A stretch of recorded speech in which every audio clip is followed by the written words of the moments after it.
বিয়ের সময় উকিল বাবা রাখার হুকুম কি? ক আবশ্যক, খ ওয়াজিব, গ সুন্নত, ঘ ভুল প্রথা। ভুল প্রথা। বিয়ের সময় মেনলি হলো সাক্ষীটা গুরুত্বপূর্ণ, এবং বিয়েতে মানে এটা প্রকাশ্যে হবে, সবাই জানবে, এটা ইসলামের নিয়ম। ইজাব, কবুল, সাক্ষী, মোহর, এই চারটি জিনিস দরকারি। লক করে দিচ্ছি। জি।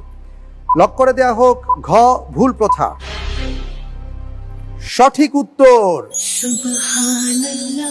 আলহামদুলিল্লাহ। তাহলে একটা বিষয় আমরা জানতে পারলাম যে এই যে বিয়ে শাদী, নামাজ পড়া যেমন ইবাদত, ঠিক বিয়ে শাদীটা এমন ইবাদত। কিন্তু আমরা নামাজকে, সালাতকে একভাবে চিন্তা করছি, আর বিয়ে শাদী এটাকে সামাজিকতা বলে আরেক দিকে নিয়ে যাচ্ছে। কোরআন এবং হাদিসের আলোকে সবচেয়ে বড় গুনাহ কোনটি?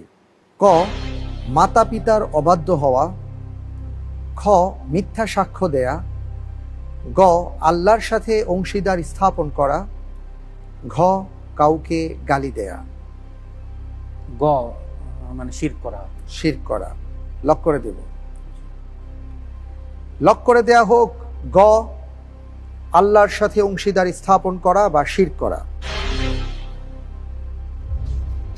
আপনি যে উত্তরটি দিয়েছেন আমি দেখতে পাচ্ছি আপনার উত্তরটি সঠিক হয়েছে। আলহামদুলিল্লাহ।